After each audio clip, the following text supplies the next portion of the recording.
Tonight, history exhales.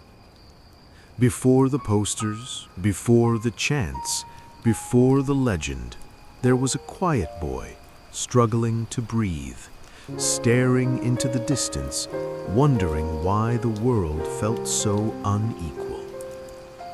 This is not a tale of slogans or speeches. It is a story of roads taken in the dark, of comfort abandoned, and of a man who chose uncertainty over silence. As the night slows and your thoughts begin to fade, let SleepTales guide you across continents, mountains, and memory. This is the Bedtime Biography of Che Guevara. Chapter 1. The Child with Fragile Lungs. In the quiet town of Rosario, Argentina, on a morning softened by river mist, a child entered the world already struggling to breathe. His name was Ernesto Guevara, and from his earliest days, his lungs betrayed him. Asthma arrived early, violent, unpredictable, merciless. Some nights, breathing felt like pulling air through a narrow straw. While other children ran freely beneath the sun, Ernesto often lay still, listening to the rhythm of his own breath, learning patience before he learned play. Yet weakness did not make him small, it made him observant. Confined indoors during long stretches of childhood, Ernesto turned to books as companions. Pages became landscapes, words became journeys. History, poetry, medicine, philosophy, he devoured them all. While his body rested, his mind traveled far beyond Rosario, beyond Argentina, beyond the world he could see from his window. His parents noticed something unusual. This was not a child broken by illness. This was a child sharpened by it. When asthma loosened its grip, Ernesto refused to be cautious. He swam in cold rivers. He played rugby with reckless determination. Every wheezing breath became a quiet act of defiance, as if he were daring his body and the world to stop him. Pain, to Ernesto, was not an enemy. It was a teacher. His family moved often, chasing climates kinder to his lungs. With every move, Ernesto met new faces, new stories, new struggles. He saw how easily life could change depending on where you were born, and how little choice many people truly had. These observations settled deep inside him, unnoticed at first, like seeds waiting for rain. At school, Ernesto was sharp-tongued and fiercely curious. He challenged teachers, questioned authority, and laughed easily, even when breath came hard. Friends remembered him not as sickly, but as intense, his eyes always searching, always measuring the world as if something about it didn't quite sit right. At night, during asthma attacks, Ernesto lay awake while the rest of the house slept. The world felt very quiet then. In that silence, he learned endurance, breath by breath, moment by moment. Many children dream of becoming heroes. Ernesto dreamed of understanding suffering, why some lived in comfort while others lived in constant struggle, why illness could choose one body and spare another, why injustice felt woven into everyday life. Years later, the world would try to explain Ernesto Guevara with loud words, revolutionary, rebel, symbol. But none of that existed yet. There was only a boy counting breaths in the dark, a boy discovering that pain could sharpen empathy and stillness could deepen thought. Without asthma, he might have been ordinary. Without long nights of struggle, he might never have learned patience. Without enforced stillness, he might never have looked so closely at the world. The illness that threatened to confine him instead prepared him. As Ernesto grew, his lungs remained fragile, but his resolve did not. Somewhere deep within that quiet child, a restlessness was forming, a pull toward roads not yet seen, toward people not yet met, toward a destiny that would one day echo far beyond Argentina. For now, though, he slept beneath familiar roofs, breathing unevenly, dreaming vividly, unaware that the child with fragile lungs was slowly becoming a man the world would never forget. And so, as the night settles, we leave Ernesto here, at the beginning, before the journey, before the legend. Chapter 2. A Restless Mind Awakens. As Ernesto grew older, the nights grew quieter, but his thoughts did not. While his body slowly learned to endure its weakness, his mind began to hunger for answers. Questions followed him everywhere, into classrooms, across dinner tables, and into the long evenings where books lay open beneath dim lamps. He read not to escape the world, but to understand it. Shelves in his home filled with unlikely companions, poets beside physicians, philosophers beside explorers. He read about distant lands, fallen empires, and lives shaped by injustice. Each page added weight to a growing awareness that the world was not accidental and suffering was rarely fair. School came easily to Ernesto, but obedience did not. He challenged lessons, he questioned conclusions, not out of rebellion, but curiosity. Teachers noticed his sharp intelligence and sharper tongue. Friends noticed something else entirely, an intensity that never faded, even when his breath failed him. Ernesto laughed loudly, debated fiercely, and listened closely. He was never half present, he was always fully awake. His asthma still ruled many nights. During attacks, when sleep refused to come, Ernesto would sit upright, fighting for air, listening to the sounds of the world beyond his window. A distant train, wind through trees, footsteps fading into silence. Those moments taught him something school never could. Suffering, he realized, was not traumatic. It was quiet, persistent, often invisible. As Argentina shifted through political changes and social tension, Ernesto absorbed conversations around him. Workers spoke of struggle, families spoke of survival, newspapers spoke in careful language, but between the lines lay stories of inequality and neglect. Ernesto noticed who carried the heaviest burdens and who never noticed them at all. In his teenage years, his restlessness became physical. He pushed himself harder, as if movement itself could outrun limitation. Rugby bruised his body, swimming shocked his lungs, long walks tested his endurance. Each act was a private vow: I will not be defined by fragility. But beneath the physical challenge, something deeper stirred. He began to feel that knowledge carried responsibility, that understanding suffering meant you could no longer ignore it. The world was not something to be observed from a distance. It demanded engagement. Medicine began to call to him, not because he wished to cure himself, but because he wished to ease pain in others. By the time Ernesto entered university to study medicine, the boy who once lay still counting breaths had transformed. He was still asthmatic, still vulnerable, but his vulnerability had sharpened into awareness, and awareness into purpose. Yet something remained unresolved. Books could describe injustice, classrooms could analyze it, but Ernesto felt the truth lived elsewhere, on roads, in villages, in faces not found in textbooks. A quiet certainty formed inside him. To truly understand the world, he would have to leave it behind. And so, as the young medical student closed his books each night, his dreams began to change. They were no longer confined to pages or ideas. They stretched outward, toward borders, toward people, toward a continent waiting to be seen.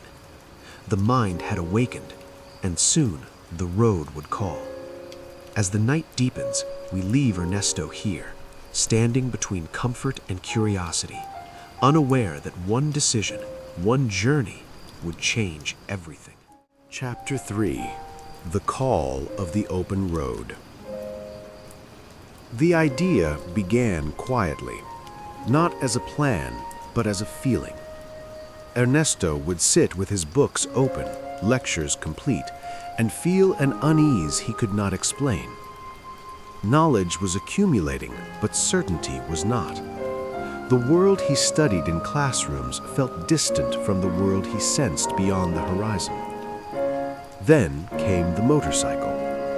Old, unreliable, and held together by hope more than metal, it belonged to his close friend, Alberto Granado. They named it La Poderosa, the Mighty One, a name spoken with humor, knowing how often it failed them. Yet, to Ernesto, it represented something far greater than transportation. It was movement. It was uncertainty. It was truth waiting on the road. In 1951, leaving behind university walls and familiar comforts, Ernesto and Alberto set out across South America. There were no guarantees, no clear destination, only a map, a machine, and a hunger to see life as it truly was. The road welcomed them harshly. Dust coated their skin, cold winds burned their faces, breakdowns became routine. Sometimes the motorcycle carried them, sometimes they pushed it in silence, sometimes they laughed at their own foolishness beneath endless skies. With each village they passed through, Ernesto's understanding deepened. He met miners with hands cracked by labor, paid too little for work too dangerous, farmers bowed by debt and drought, indigenous families forgotten by governments and unseen by cities. Illness lingered where medicine never arrived.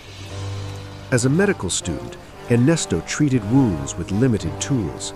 As a human being, he absorbed stories with open attention. He listened more than he spoke. He watched more than he judged. Something inside him shifted. Poverty was no longer an abstract idea. It had names, faces, voices. In leper colonies, Ernesto crossed invisible boundaries others refused to step over. He shook hands. He shared meals. He swam rivers at night to prove that illness did not erase dignity. Each act was small, but deeply intentional. The journey stripped away illusions. Borders felt artificial. Flags felt irrelevant. Suffering looked the same everywhere, quiet, enduring, and often ignored. By the time La Poderosa finally gave up for good, Ernesto was no longer the same man who had mounted it. The road had reshaped him, not through grand moments, but through accumulation, mile by mile, face by face. He began to sense that his future would not fit neatly into one nation or profession, that healing one body at a time might not be enough to address the wounds he had witnessed. As the journey neared its end, Ernesto wrote more, spoke less, and stared longer into the distance.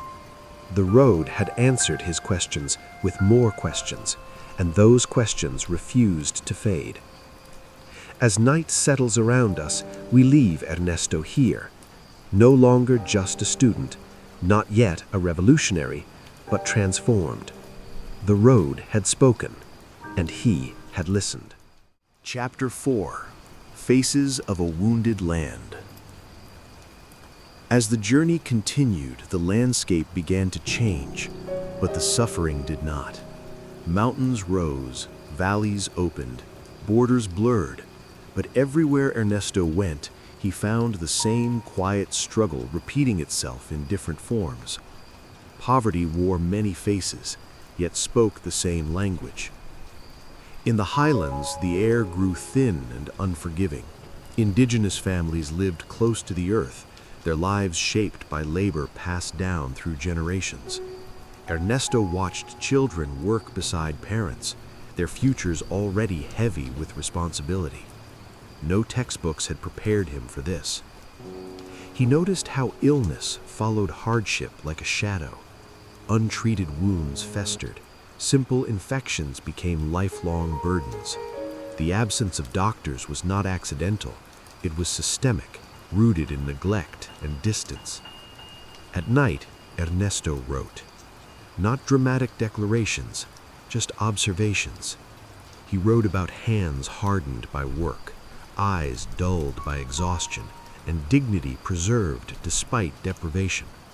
These were not statistics. They were people, alive, present, enduring. In one village, he treated an elderly woman whose illness had been ignored for years. Medicine eased her pain, but could not erase the years of waiting. As he packed his bag, Ernesto realized something unsettling. Care had arrived too late, not because knowledge didn't exist, but because access did not. In the leper colonies, separation was strict. Patients lived apart, marked by fear rather than fact.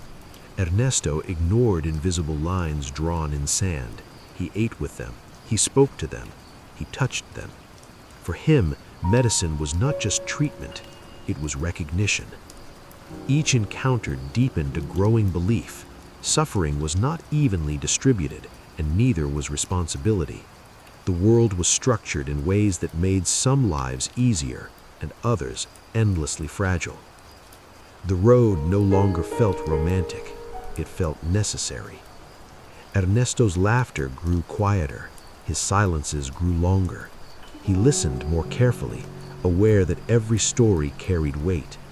The journey was no longer about discovery. It was about reckoning. By the time they reached the northern edges of the continent, Ernesto sensed an irreversible shift. The young man who once sought understanding now felt burdened by it. Knowledge, once gained, refused to sit still. The faces stayed with him long after villages faded behind them. In dreams, he saw them again, watching, waiting, unchanged. As night deepens, we leave Ernesto here, carrying stories heavier than his bag, aware that seeing the truth comes with a cost, and that once seen, it cannot be unseen. The road was ending, but something else was just beginning. Chapter 5. From Observer to Believer. When the journey finally slowed, Ernesto found that stillness no longer brought rest. The road had ended, but its echoes followed him into quiet rooms, into sleepless nights, into the spaces between thoughts.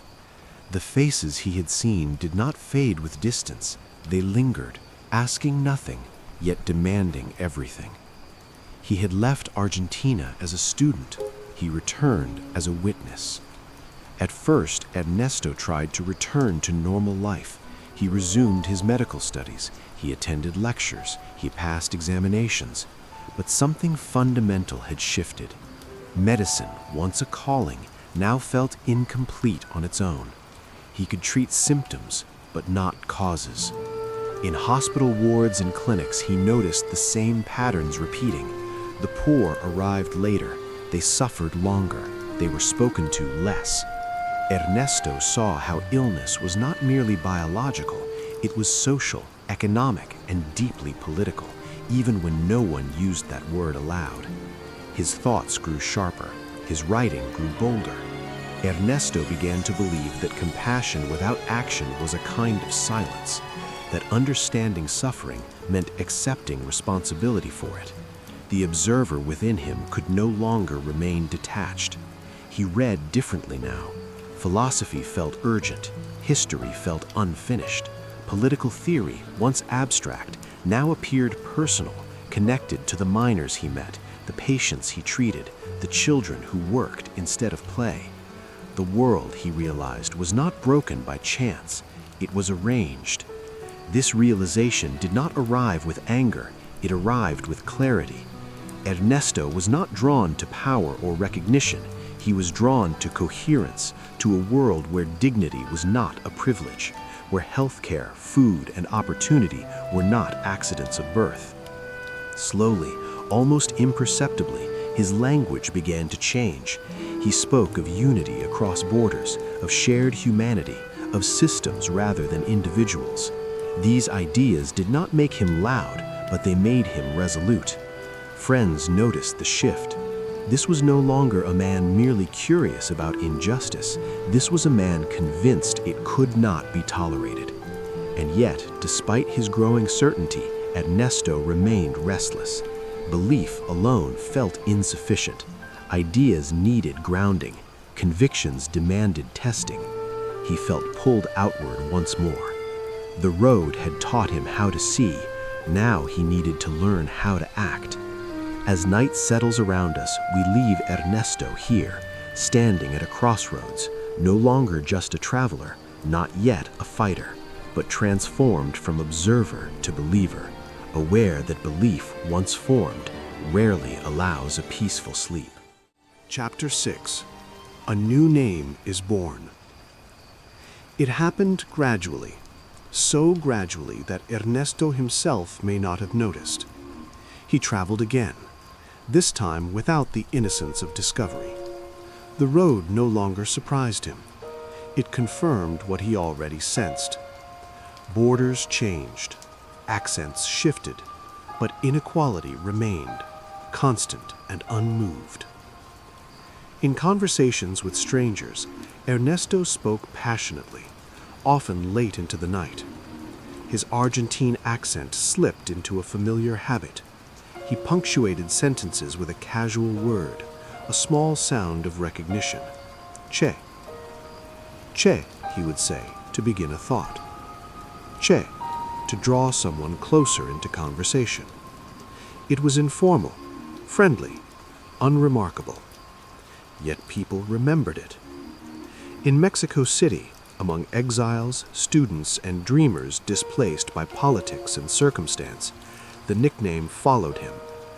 Ernesto Guevara slowly became simply Che. A name once given reshapes a man. Here, far from home, Ernesto encountered others who had seen injustice not as theory, but as lived reality. Conversations stretched long into the night about failed revolutions, crushed movements, and hopes that refused to die. Che listened carefully. He noticed how exile sharpened conviction, how loss hardened resolve. These were people who believed change was not just necessary, but inevitable if one was willing to sacrifice enough. Sacrifice. The word lingered. Che lived simply. He owned little. He needed little. Comfort, he felt, dulled urgency. His asthma followed him still, a reminder of his limits, yet he treated it almost dismissively, as if denying it power through neglect. He began to imagine a life defined not by stability, but by purpose. In Mexico, Che worked as a doctor, treating those who came with few options and fewer resources. Medicine still mattered to him, but now as part of something larger, healing individuals while dreaming of healing societies. It was here, in crowded rooms filled with smoke and ideas, that destiny quietly arranged itself. One evening, through mutual friends, Che met a group of Cuban exiles. They spoke of a homeland ruled by corruption, repression, and fear. They spoke of failed attempts and of one more plan forming in the shadows. Che listened, asked questions, and said little. Among them was a man whose intensity matched his own, a man who spoke not in theory, but in certainty, a man named Fidel Castro. Che did not know it yet, but this meeting would divide his life into before and after. As night deepens, we leave Che here. No longer just Ernesto, no longer just a traveler. A new name had taken hold, and soon history would answer it. Chapter 7. Exile and Encounters. Mexico City pulsed with restless energy. It was a place where people arrived carrying unfinished stories.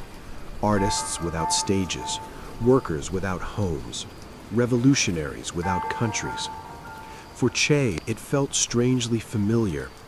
Exile, he realized, was not just a condition of geography, it was a state of mind. He moved through the city quietly, working as a doctor by day and listening by night. Conversations drifted from cafes into cramped apartments, thick with cigarette smoke and unresolved dreams. Everyone here had lost something. Everyone here believed something could still be reclaimed. Che listened more than he spoke. He had learned that conviction revealed itself not in volume, but in consistency. Many talked about change. Few were willing to endure what change demanded. His asthma worsened in the crowded city air, yet he refused to slow down. Each attack reminded him of the body's limits and the will's defiance of them. He carried inhalers, but relied more on endurance than relief. Among the Cuban exiles, stories of their homeland unfolded slowly. A nation rich in beauty, hollowed by corruption. A people tired of fear. A dictator protected by power and distance. The names changed, but the pattern felt familiar. Che did not romanticize their struggle. He questioned it. What had failed before? Why had courage not been enough? What would make this attempt different? These questions earned him respect. It was during one such evening that Che encountered Fidel Castro more closely, not as a figure, but as a presence. Fidel spoke with certainty, with a sense of inevitability that unsettled the room. He believed not only that change was possible, but that it was approaching. Che listened, measuring words against action. What struck him most was not the plan, it was the commitment. Fidel spoke of returning to Cuba not as a hope, but as a promise. Failure was not discussed as an option, only as a risk to be endured. That night, Che did not sleep. He weighed his path carefully. He was not Cuban. This was not his homeland. He could continue his medical career, live modestly, help where he could. Or he could step fully into uncertainty. By morning, the decision felt less like choice and more like recognition. Che offered his skills quietly, not as a leader, not as a symbol, simply as someone willing to go where needed, endure what was required, and accept whatever followed. He joined the group not for glory, but for coherence. His beliefs now had a direction. As the night settles, we leave Che here, in a city of exiles, at the edge of commitment. The encounters were complete. The path was narrowing, and soon there would be no turning back. Chapter 8. Meeting Fidel Castro. The meeting did not feel historic at first. It took place in a modest room, far from grand halls or formal introductions. No banners, no speeches, just a handful of men, a table, and the quiet weight of expectation. Che arrived as a doctor, not a disciple, not yet a believer in any one man. Fidel Castro spoke for hours, not loudly, but relentlessly. He spoke of Cuba not as an abstract nation, but as a living wound, of a people trapped between fear and silence, of past failures examined honestly without excuses. Che listened. He noticed how Fidel did not soften reality. Victory was uncertain, survival was unlikely, sacrifice was guaranteed. This was not a promise of success, it was an invitation to risk everything. That honesty mattered. Che asked questions that others avoided, about logistics, about discipline, about what would happen when idealism met hunger, exhaustion, and fear. Fidel answered without hesitation. He did not deny difficulty, he embraced it. The conversation stretched into the early hours of morning. As the city slept, something aligned. Che recognized in Fidel a rare combination, conviction anchored by preparation. This was not reckless passion, it was structured resolve. And for the first time, Che sensed a movement capable of carrying the weight of his beliefs. By dawn, the decision had settled. Che would go to Cuba, not as a forward observer, but as a participant. Training began quietly. Days were spent learning weapons, tactics, and endurance. Nights were spent discussing philosophy, history, and consequence. Che proved disciplined, focused, and unflinching, even as asthma clawed at his chest. Pain did not deter him, it clarified him. Among the group, Che earned respect not through rank, but through example. He took the hardest tasks, he shared limited food, he treated injuries without complaint. His commitment was steady, almost unsettling. As departure approached, the weight of choice grew heavier. There would be no anonymity now, no safe return to ordinary life. The road ahead led only forward, into danger, uncertainty, and history. Che wrote letters. Not dramatic farewells, just quiet words of affection and explanation. He understood that once he stepped onto that boat, the man he had been would no longer exist. The night before departure, Che lay awake, breath uneven, listening to the city one last time. There was fear, but it was distant, overshadowed by clarity. For him, this was not adventure, it was alignment. As night deepens around us, we leave Che here, at the edge of the unknown, prepared to trade identity for purpose. The meeting was over, the path was chosen, and the sea was waiting. Chapter 9. Into the Cuban Night. The sea did not welcome them. It waited, dark, restless, indifferent. In the early hours of a quiet morning, the small boat pushed away from the Mexican coast, heavy with men, weapons, and expectations. It was overcrowded, underpowered, and unsuited for the task ahead. Yet no one spoke of turning back. Che stood among them, silent, his breath measured, his thoughts steady. He was no longer a visitor to the idea of revolution. He was inside it now, committed beyond retreat. The journey was brutal. Waves battered the boat. Food ran low. Water grew stale. Many fell ill. Che's asthma flared violently in the damp, salt-filled air.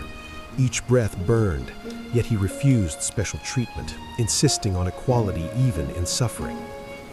At night, the ocean swallowed all sense of direction. The boat creaked and groaned like something alive. Stars disappeared behind clouds, leaving only darkness and motion. In those moments, doubt crept in, not as fear, but as awareness. This could end here. When land finally appeared, it was not salvation. It was chaos.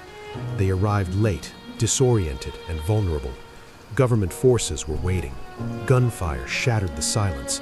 Men scattered into swamps and forests, separated by confusion and fear. Che ran, lungs screaming, heart pounding, not away from danger, but through it. He chose to carry ammunition instead of medical supplies, a decision that would define him forever. In that moment, he crossed an invisible line. Doctor or fighter? He chose both. The group fractured. Many were captured. Many were killed. Survival was no longer theoretical. It was immediate and merciless. Hunger gnawed. Sleep vanished. Trust became fragile. In the dense Cuban jungle, Che witnessed death up close, not symbolic, not heroic, but sudden and final. Each loss hardened resolve and stripped illusion. There would be no glory here, only endurance. Despite illness, exhaustion, and injury, Che pressed on. He treated wounds with limited tools. He enforced discipline when necessary. Compassion and severity lived side by side within him.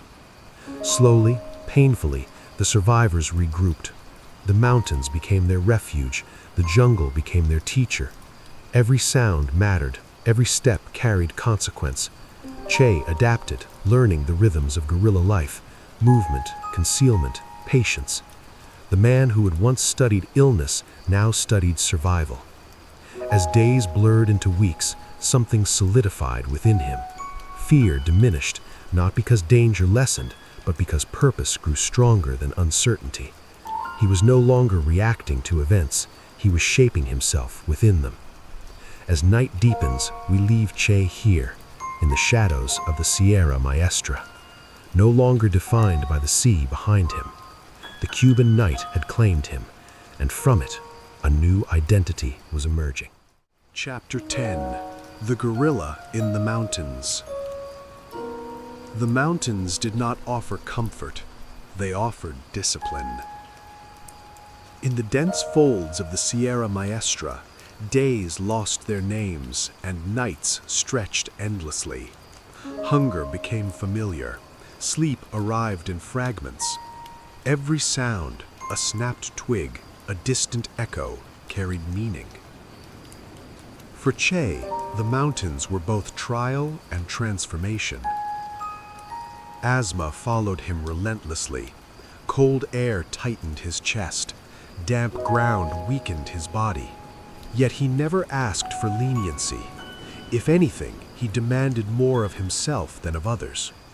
Weakness, he believed, must never become excuse.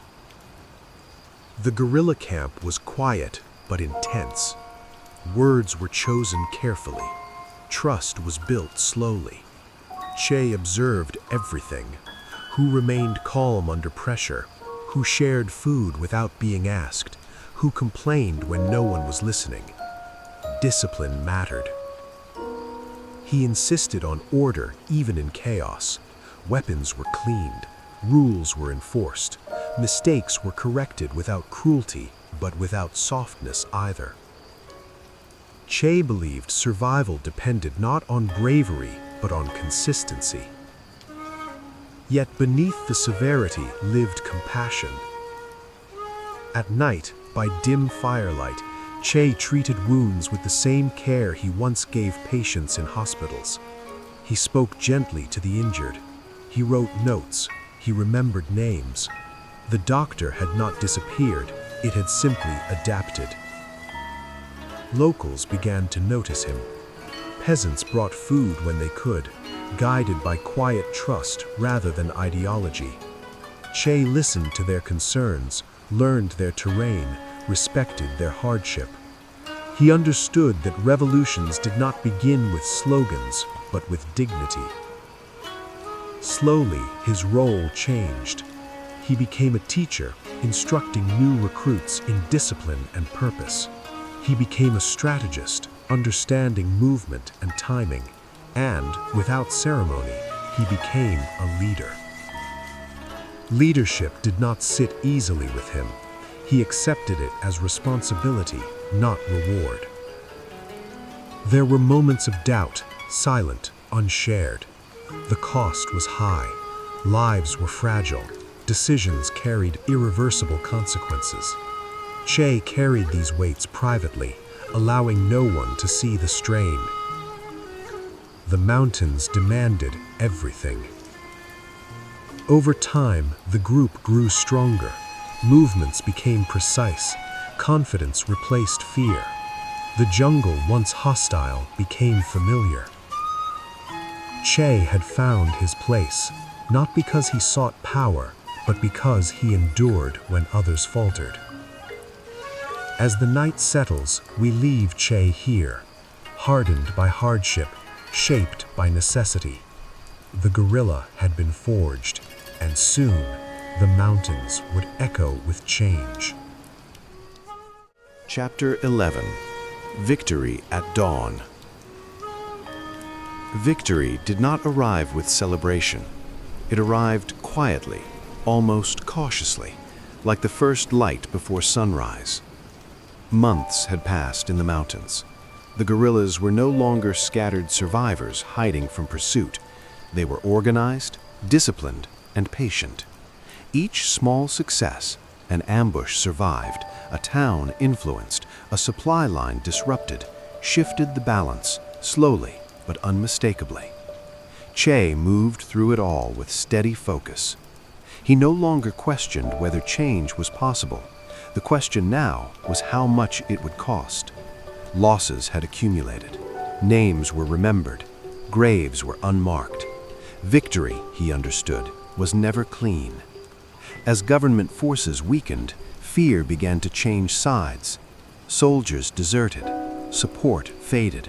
News traveled faster than bullets. In villages and towns, people whispered of the rebels in the mountains, not as bandits, but as inevitability. Che played a critical role. He planned movements with precision. He insisted on discipline where chaos might have tempted cruelty. Prisoners were treated firmly but deliberately.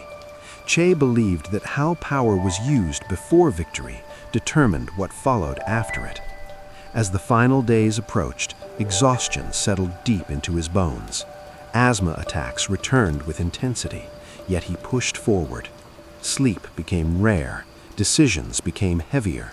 Each command carried the weight of lives. Then, one morning, the news arrived. The regime had collapsed. The dictator had fled. There was no single moment of triumph, only a strange stillness, as if the country itself was holding its breath. Roads once guarded were suddenly open. Cities once controlled were suddenly waiting. Che entered the cities not as a conqueror, but as a witness. Crowds gathered. Faces shone with relief, disbelief, hope. For many, this was the first time power had retreated instead of advancing. The air felt lighter, though uncertainty lingered beneath the joy. Che watched carefully.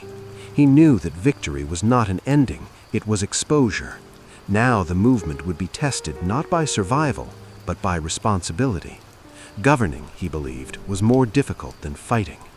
As dawn broke over a changed Cuba, Che stood quietly among others, feeling neither pride nor relief, only gravity.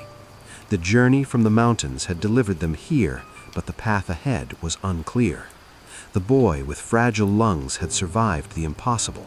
The guerrilla had helped change history. But now a new question waited. What does one do after victory? As night settles around us, we leave Che here, at the edge of triumph, aware that dawn reveals not only light, but consequence. Chapter 12. The Reluctant Statesman. Power arrived without asking. It did not feel earned nor desired, only unavoidable. After the revolution, Che found himself surrounded by offices, documents, and expectations. The mountains were behind him now, replaced by desks, meetings, and decisions that affected millions. The silence of the jungle had been traded for the noise of a nation trying to rebuild itself. Che accepted responsibility, but not comfort. He wore authority awkwardly, almost reluctantly. Titles meant little to him. He dressed simply, lived modestly, and spoke plainly. To many, this unsettled expectations. Leaders were supposed to enjoy power. Che treated it like a burden to be carried carefully. He worked relentlessly. As industries were reorganized and institutions rebuilt, Che focused on discipline and equality. He believed that corruption did not begin with theft, but with privilege. He refused special treatment, insisting that leaders should live as the people lived. Long hours passed in offices filled with cigarette smoke and paperwork. At night, Che often slept little, his asthma returning under stress. Yet he pushed forward, driven by the belief that the revolution must not betray itself in its first moments of peace. Still, something felt wrong. The rhythm of bureaucracy drained him. Meetings repeated themselves, compromises multiplied. The language of politics felt distant from the urgency he once knew in the mountains. Che noticed how ideals softened under pressure. He saw how power tempted shortcuts, how victories invited complacency. He argued fiercely for integrity, sometimes alienating allies with his refusal to bend. For Che, moral consistency mattered more than popularity. Beyond Cuba, the world watched closely. Che traveled abroad, representing the revolution on the global stage. He spoke about inequality, exploitation, and responsibility, not as abstract ideas, but as lived experience. His words were sharp, uncompromising, and unsettling to those accustomed to comfort. Yet even in foreign halls, Che felt displaced. He was not meant for ceremonies or applause. He missed the clarity of purpose found in hardship. In moments of quiet, he reflected on the faces he had seen long before: miners, farmers, the forgotten. Their struggles had not ended with one victory. Change, he realized, could not stop at borders.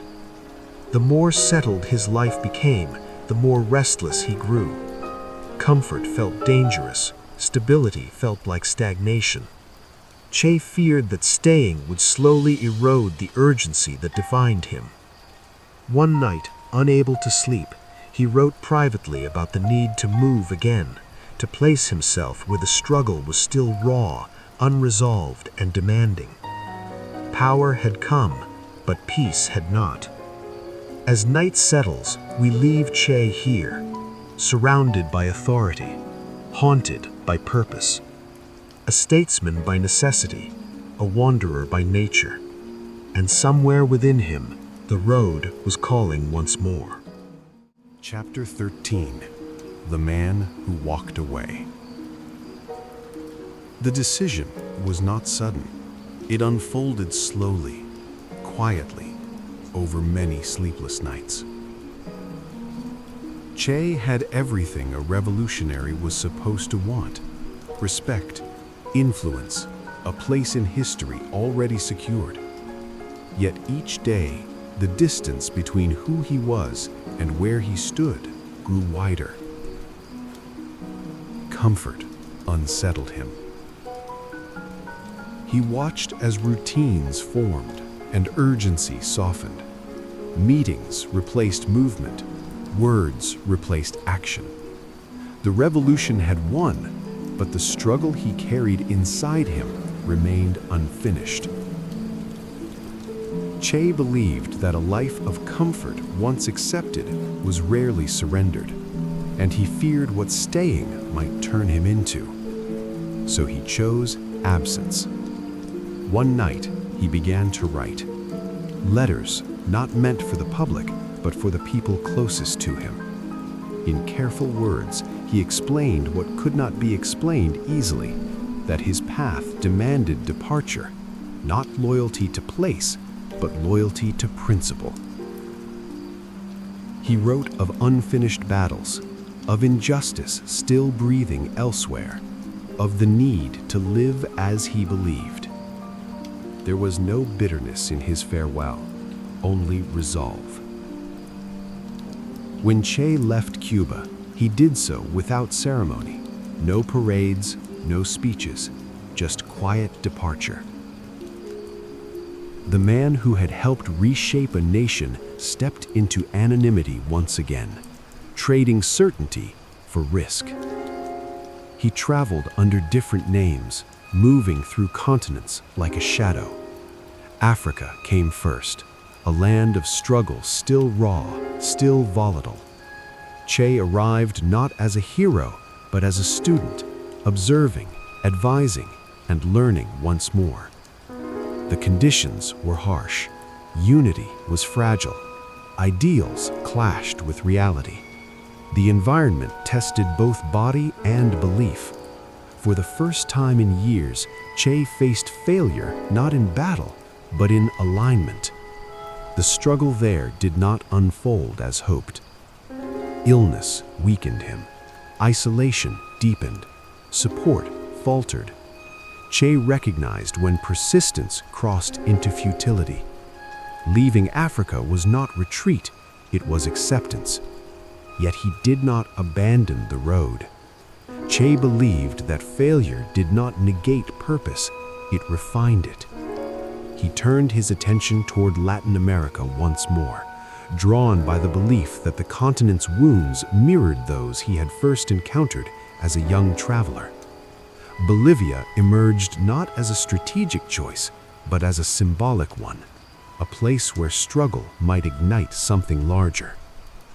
As he prepared for this final journey, Che knew the risks. The world had changed. Surveillance was tighter. Allies were fewer. Escape would be unlikely. Still, he went. Not because he expected victory, but because withdrawal was worse. As night settles around us, we leave Che here, walking away from safety, carrying belief instead of certainty. The man who once crossed continents to understand suffering now crossed them to confront it, and the road was nearing its end. Chapter 14: The Final Journey. Bolivia was not kind. The mountains were rugged, the forests thick, and the villages wary. Che arrived not as a stranger, but as a symbol, a foreigner with ideas far larger than himself. He moved quietly, knowing the terrain could betray him as easily as an enemy's gaze. From the first day, the struggle felt different. There were no allies to rely on, no familiar faces, no comfort of friends who had shared the Sierra Maestra or the roads of Mexico. The people he met were cautious, tired, and suspicious. Language, custom, and history set subtle barriers that he could not remove. Yet Che pressed on. The jungle became both a shield and a trap. Hunger gnawed endlessly. Supplies were limited.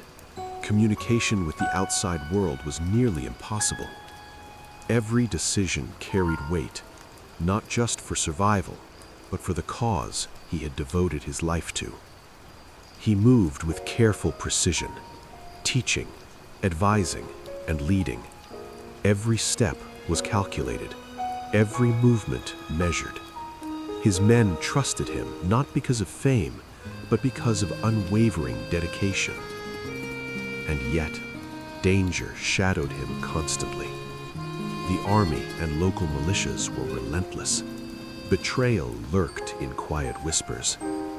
Each encounter, each ambush, reminded Che that ideals alone could not protect a life. Survival depended on discipline, instinct, and sacrifice. Days blurred into nights, nights into endless shadows. Che's asthma returned with sharper intensity in the cold, damp air. Pain, once a teacher, became a companion. Fatigue pressed deep into his bones, and still he moved forward, driven by belief more than hope. He knew the odds were against him. He understood that this journey might not have a triumphant ending, but that understanding did not stop him. In secret moments, alone by firelight, Che reflected on the path that had brought him here. From the boy in Rosario struggling to breathe, to the young traveler across South America, to the guerrilla in the mountains of Cuba, to the statesman and teacher of revolutions. He had lived a life that few could imagine. And now, the final chapter was unfolding. The locals whispered his name, the soldiers hunted it, and the world, though far away, watched the myth take shape. Che faced his fate with quiet determination. He did not fight for glory, nor for legend. He fought because he could not do otherwise, because the road demanded it, because leaving injustice unchallenged felt impossible. As night falls over the Bolivian hills, we leave Che here, in the dense forest, surrounded by uncertainty. The man, the myth, the traveler, at the edge of his journey. And though the path ahead is shrouded, his belief shines clearly, that life is measured not by safety or comfort, but by conviction, and that some roads, no matter how dangerous, must be walked. Chapter 15: A Face That Never Faded. The mountains fell silent. Che's footsteps no longer echoed through the forests he had once crossed with relentless purpose. The jungle, which had taught him endurance, discipline, and the weight of responsibility, now held only whispers, Stories passed from those who had seen him, touched him, or followed him briefly along the path of history. He was gone. Yet the absence was not emptiness. It was presence in another form. In letters, in memories, in the lives of those who had felt the quiet force of his conviction, in the stories told in hushed tones around fires and across villages. Che had become more than a man. He had become an idea that refused to fade.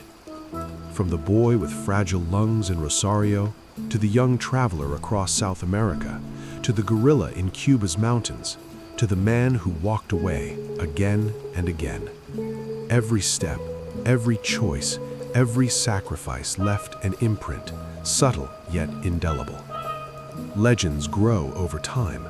They become louder, larger than life, often overshadowing the human being who first took the journey. But Che's legend was rooted in reality, in the sweat, the exhaustion, the pain, and the small acts of care that defined his path. He did not seek immortality. He sought understanding. He sought justice. He sought the world as it could be, not as it was.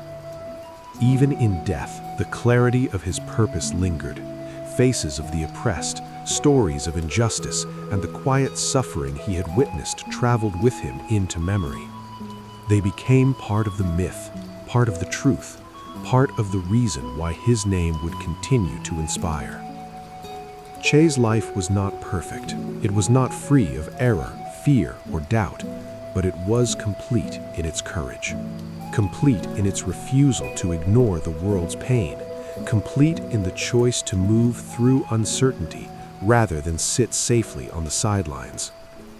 For those who listen, who watch, who remember, Che remains present, not in statues or in photographs alone, but in the idea that one person with conviction can touch the lives of many. That courage once lived does not vanish, that ideals once acted upon echo far beyond the body that first carried them. And so, as night wraps its quiet over the hills, the forests, and the cities that he once crossed, we leave him here, a man who walked far, thought deeply, and believed fully. A man whose breath, though fragile in youth, carried him across continents and through revolutions. A man whose face may fade from memory, but whose life never does. Sleep now, with the knowledge that some journeys leave footprints not on the earth, but in hearts, minds, and the quiet consciousness of the world. Che Guevara, a face, a life, a legacy that never faded.